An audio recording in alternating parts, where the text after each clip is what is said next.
World's largest oil reserves, sitting in a country where 30% of the population has already fled. Russian and Iranian weapons flowing in. And in August, for the first time since the 1980s, the US has assembled a massive naval strike force just miles from Venezuela's coast. 8 warships, a nuclear submarine, over 4,000 Marines. Officially, it's about drugs and refugees. But here's the truth nobody wants to say out loud. Washington may actually be preparing to invade. Why now? Today, we're unpacking the hidden evidence, from collapsing oil pipelines to China's secret deals to the quiet troop buildups that prove why the US might be closer than ever to war in its own backyard. Today's crisis didn't appear overnight. It's been decades in the making. And to really understand why Venezuela and America are now on the edge of open conflict, we need to rewind.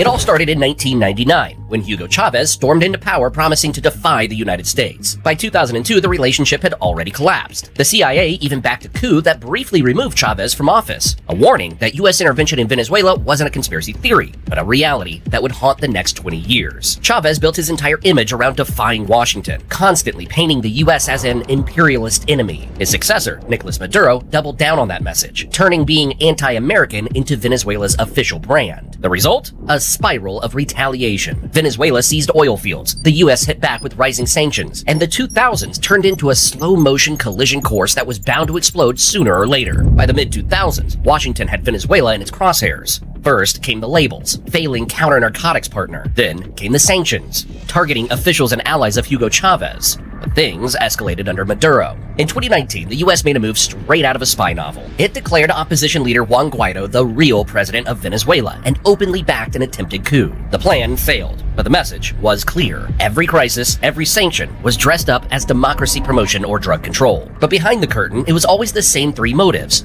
oil, power, and blocking Russia, China, and Iran from gaining a foothold in America's backyard. By 2025, Maduro had forced his way into a third term after a blatantly rigged election that saw thousands of opponents thrown in jail. The world condemned it, but Maduro didn't care. Now, Venezuela was completely isolated. No diplomatic ties left, no trust on either side. And that's when the real danger set in. Every supply ship, every military advisor, every frozen bank account turned into a potential spark. The entire US-Venezuela relationship had become a high-stakes chess match. And one wrong move could set off open conflict. And then there's the oil. On paper, Venezuela should be filthy rich. It sits on the largest oil reserves in the world, over 300 billion barrels, more than Saudi Arabia. In the 1990s, it pumped over 3 million barrels a day, with nearly 2 million flowing straight to the US. But today, the oil giant has collapsed to less than 20% of its peak. And here's the bizarre part. Venezuela's oil is so thick it can't even flow through pipelines without being mixed with lighter fuels. So the country that has more oil than anyone else has to import fuel from Iran just to move its own crude. The system is falling apart. Over 25 pipelines, some more than 50 years old, are leaking and breaking like arteries in a dying body. Oil spills, blackouts, and plants running at less than 10% capacity are now routine. Fixing it would take $58 billion just to get back to 1990s levels. And when Caracas tried to pivot to natural gas, that hope collapsed too. The Dragon Field, a $35 billion project that could have supplied Trinidad, was abruptly cut off when Washington pulled Shell and BP's licenses in 2025. It was a clear message. The US isn't just squeezing Maduro, it's trying to choke Venezuela's energy lifeline completely. But here's the devastating irony. Venezuela's oil collapse isn't just broken pipelines, it's a death spiral. Every failure means less money. Less money means no repairs. And no repairs means even bigger failures. In the late 1990s, state oil company PDVSA had over 40,000 trained engineers. Today, fewer than 12,000 remain, and many of them lack the expertise to run the world's heaviest crude. The real talent has fled to Canada, Colombia, and Texas, taking decades of irreplaceable knowledge with them. What's left is a nightmare. Soviet-era machines that break down weekly, workers forced to patch leaks with improvised fixes that would horrify any safety inspector. Venezuela still sits on the biggest oil reserves on Earth, but it's become a country that literally can't extract, refine, or export its own resources. A so-called oil superpower that can't even power itself. The collapse of Venezuela's oil sector unleashed something almost unheard of outside of wartime, an economy in freefall. The numbers are staggering. Just 2 decades ago, Venezuela's GDP sat around $300 billion. By 2025, barely $110 billion. A collapse on par with the Great Depression. And inflation? At one point, it wasn't just high, it was absurd. Prices spiraled so fast that annual inflation hit over 1 million%. People carried stacks of cash that couldn't even buy a loaf of bread. By 2024, it cooled to around 48%, but forecasters already expect it to rocket back toward 200% in 2025. The currency tells the story better than anything. 10 years ago, one US dollar cost 6 bolivars. By the end of 2024, 52. And on the street where most Venezuelans actually trade, the dollar is already worth closer to 95. The government's solution? Print bigger bills. New 200 and 500 bolivar notes. Even digital money experiments. But none of it matters because the dollar has become the only real currency Venezuelans can trust. And when it comes to the social impact, it is staggering beyond comprehension. Food, medicine, even electricity, things most countries take for granted, are now scarce. By 2023, surveys showed that 82% of Venezuelans were worried about running out of food. Almost half the country faced moderate to severe hunger. The poverty line? Officially over 50%. Independent estimates put it closer to 70%. 7 out of 10 people trapped in poverty in what was once South America's richest nation. But the most shocking figure is this. Nearly 1 in 3 Venezuelans have fled the country. As of mid-2025, the UN counts 7.9 million Venezuelans living abroad, the second largest refugee crisis in the world after Syria. That's a human tide bigger than the population of Switzerland, on the move. Colombia alone now hosts 2.5 million refugees. Peru, almost 2 million. Millions more are scattered across Brazil, the Caribbean, and even making the dangerous trek north to the US border. And here's the cruel twist. While Venezuela's economy imploded at home, its refugee crisis exploded abroad, destabilizing entire regions and even reshaping American politics.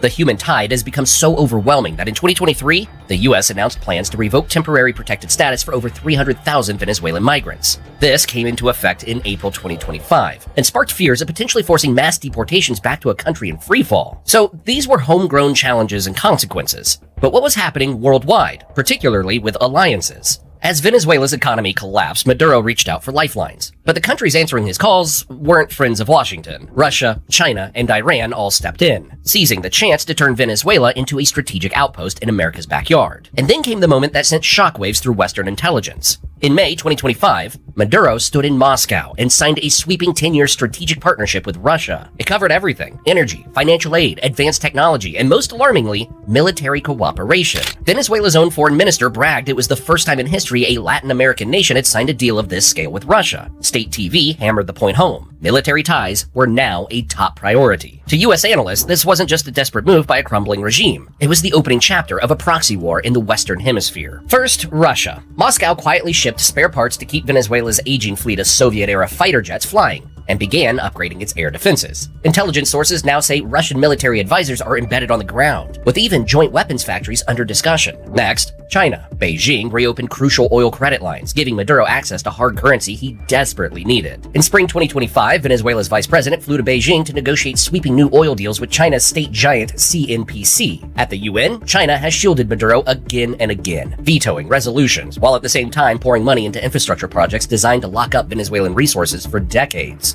But perhaps the most combustible partner of all is Iran. Since 2021, Tehran has supplied refinery technology, signed nearly $500 million in contracts, and even helped overhaul Venezuela's largest refineries. At one point, the two countries struck a bizarre 2-to-1 oil swap deal. Venezuela shipped out 2 barrels of crude for every single barrel of refined product Iran sent back. The deal collapsed when Caracas couldn't meet quotas, leaving Venezuela even more desperate for Iranian support. And now, alarmingly, intelligence reports say Iranian drones, anti-ship missiles, and small naval vessels have already made their way into Venezuela's arsenal. Add to this the thousands of Cuban security advisors still embedded in the government, plus Colombian guerrilla groups and narco cartels who operate freely across the border. The result? Venezuela is no longer just a failing state. It's becoming a forward operating base for America's enemies, right in the US's own hemisphere. But what does President Donald Trump have to say about all this? When he returned to the White House in January 2025, Washington wasted no time tightening the screws. Oil waivers were scrapped, Chevron's license gone, Venezuela's last reliable revenue streams cut off overnight. But the real shock came on July 25th, 2025. For the first time in American history, the U.S. Treasury labeled an entire foreign military leadership, Venezuela's so-called Cartel de los Sols, as a global terrorist organization. Every asset frozen, every bank transfer criminalized. No military in the world had ever been hit with that label before. At the same time, Trump doubled the bounty on Nicolas Maduro's head to an outrageous $50 million, while quietly ordering the Pentagon to prepare military options. By late August, those options suddenly looked real. A U.S. naval strike group, 7 warships, and a nuclear submarine moved into the southern Caribbean. It was the largest American show of force in the region since the 1980s. The lineup was no token patrol, 3 Aegis destroyers, a guided missile cruiser, and the amphibious assault ship USS Iwo Jima, carrying 4,500 troops, including 2,200 Marines with helicopters and amphibious vehicles. Enough firepower to seize beaches, neutralize air defenses, and topple a government in days. On paper, Washington still insisted this was about drugs and refugees. But the buildup sent a louder message. This looked less like policing cartels and more like preparing for war. By the start of September, the stage was set for a showdown the Western Hemisphere hasn't seen in decades. U.S. officials kept repeating there would be no boots on the ground, but behind the scenes, they were quietly stockpiling multiple invasion blueprints. The naval strike group offshore was overwhelming. The USS Iwo Jima carried an entire military expeditionary unit, complete with attack helicopters and again amphibious vehicles. Essentially, a floating invasion force. The Aegis destroyers alongside it, they could wipe out Venezuela's air defense in hours. Caracas knew what this meant. Satellite images released by Venezuela itself showed frantic preparations. New defense corridors carved around oil facilities, coastal radar systems reinforced, and dozens of small gunboats patrolling the shoreline. And then came the most serious move yet. President Maduro personally toured border states, deploying 15,000 troops to Colombia's frontier. At a September press conference, Maduro delivered his most defiant warning yet. He claimed the U.S. had positioned 8 warships, a submarine, and over 1,200 missiles within striking distance of Venezuela. Whether or not his numbers were exaggerated, one thing was clear. Caracas believed an invasion was no longer speculation. It was imminent. Maduro vowed that if American forces crossed the line, Venezuela would unleash a republic in arms.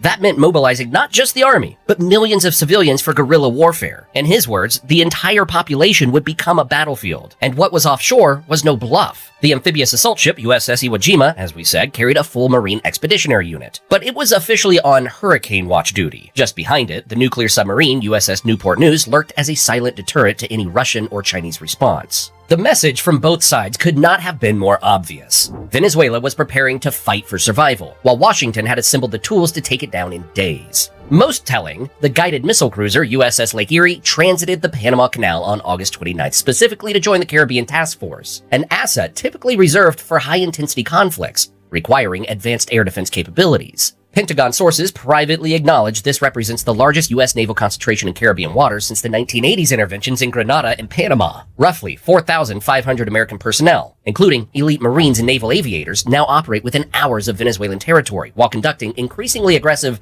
training exercises with Caribbean partners. So hopefully we've painted a big enough picture of what's happening right now. But there are some crazy facts that can't be skipped over here. Ones that explain just why Venezuela has become such a volatile flashpoint. Venezuela sits on 304 billion barrels of proven crude, 18% more than Saudi Arabia. Yet it produces less than 10% of its historic peak. Why? Because the oil is so dense and sulfurous that pulling it out of the ground often costs more than it can be sold for. It's the paradox of the world's richest reserves trapped in a country that can't afford to use them. The result has been catastrophic. Between 2013 and 2025, Venezuela's economy shrank by roughly 75%, one of the worst peacetime collapses in modern history. The bolivar has been redenominated 3 times, and black market rates hover near 95 per dollar as Caracas desperately pushes digital payments and cryptocurrency just to keep basic trade alive. Meanwhile, the physical backbone of the country is falling apart. Oil pipelines rupture daily. The Paraguana refinery complex limps along at less than 15% capacity. And Washington's 2025 decision to brand the Venezuelan military a terrorist organization marked the first time in U.S. history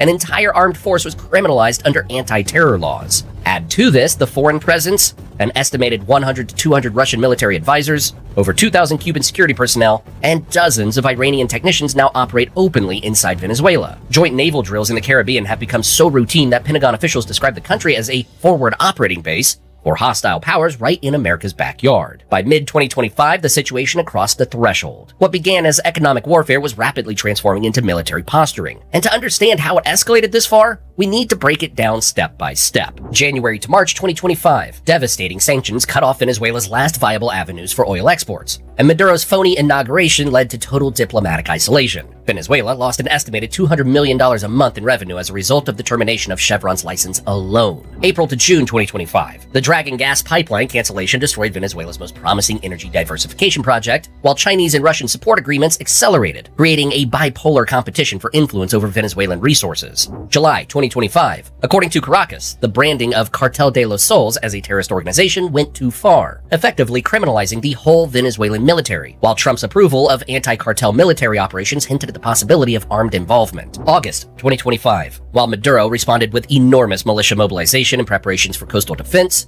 military positioning became clear as the largest U.S. naval task group in decades gathered in Venezuelan waters. September 2025. With both sides now publicly prepared for a possible armed conflict while international mediation attempts remain deadlocked, Maduro's Republic in Arms declaration marked a clear escalation to war posture. What makes this standoff even more dangerous isn't just the weapons or the sanctions, it's the tempo. Each round of escalation now triggers a faster and sharper response, shrinking the window for diplomacy and magnifying the risk of miscalculation. It's a dynamic that feels ripped straight out of the Cold War. Economic strangulation, proxy maneuvers, and military posturing stacked layer by layer until both sides stand on the edge of a direct clash. One wrong move, a misread radar ping, a skirmish at sea, a single misfire could be enough to tip this from brinkmanship into open conflict. But there's still more to explore, questions that nobody is answering, but should. Behind the official narratives of drug interdiction and migration control lie far more uncomfortable strategic questions that reveal the true complexities of the crisis. If narcotics enforcement were genuinely the primary objective, why deploy amphibious assault capabilities and 4,500 Marines rather than focus on intelligence sharing with Colombia and traditional anti-narcotics cooperation? The naval buildup suggests objectives far beyond counter-drug operations, with historical parallels to preemptive interventions in Panama, 1989, and Iraq, 2003, that officially targeted criminal networks but ultimately achieved regime change. Even more critically, how would Russia and China respond to direct military action against their strategic partner? Would Beijing or Moscow risk confrontation over Venezuela, or limit themselves to arms supplies for any resistance movement? Without UN Security Council authorization, unilateral U.S. action would face condemnation as illegal aggression, forcing Washington to construct some NATO-style collective defense argument based on terrorism threats. Elsewhere, Brazil has openly opposed any intervention, and Mexico has explicitly rejected U.S. military transit rights, raising questions about whether regional diplomatic efforts can effectively prevent escalation. At the same time, some Caribbean nations might actually support limited actions, potentially to help stem the massive refugee flows. That could influence the broader regional dynamics surrounding the situation. Likely the most puzzling is whether Washington expects economic pressure to trigger internal revolt, making invasion unnecessary through a color revolution scenario, or if the Pentagon has realistic occupation plans for governing a hostile population of 26 million across mountainous terrain that extends far beyond easily secured oil facilities and urban centers. Now, looking at the evidence, the argument that the U.S. is actively preparing for potential invasion of Venezuela sits on compelling motive meeting unprecedented opportunity. Venezuela's economic collapse has transformed it from a regional power into a destabilizing burden, while creating a strategic opening for hostile powers seeking Western Hemisphere influence. The Trump administration's maximum pressure campaign, eliminating oil revenues, criminalizing military leadership, and assembling overwhelming naval forces, suggests they view Maduro's removal as a necessary strategic objective, with drug interdiction narratives providing political cover for contingency planning far beyond conventional law enforcement. So yes, because Venezuela has the greatest oil reserves in the world, a severe refugee crisis, and fierce great power competition, the United States has a strong incentive to destabilize the country while also gathering the resources to do it. The United States is systematically prepared to put pressure on the regime to fall through the use of naval task groups, terrorist designations, and comprehensive sanctions. This strategy is an example of a well-known pattern, using military positioning and economic strangulation to overthrow an adversarial government without resorting to open invasion or admitting its consequences. However, the risks remain enormous. Potential casualties, international condemnation, guerrilla warfare, and possible great power confrontation, while benefits remain uncertain given Venezuela's devastation. But why now specifically? Because the perceived costs of inaction, ongoing mass migration, accelerating Chinese and Russian penetration, unchecked narcotics trafficking, and potential state collapse have reached a threshold where Washington apparently considers confrontation preferable to the status quo. Whether or not the U.S. ultimately acts, the trajectory is unmistakable. Invasion has evolved from speculation to realistic contingency planning. Right now, the standoff is expected to continue as U.S. forces maintain their Caribbean presence, while Maduro strengthens Venezuela's coastal defenses and militia networks. Diplomatic engagement through the UN in coordination with regional allies, particularly Colombia, may influence whether this crisis escalates toward direct military confrontation or finds some negotiated resolution. Simply put, with both sides now positioned for potential conflict, the haunting question of why America might invade Venezuela next no longer sounds like conspiracy theorizing, but rather a sobering assessment of how quickly geopolitical competition spirals toward military confrontation.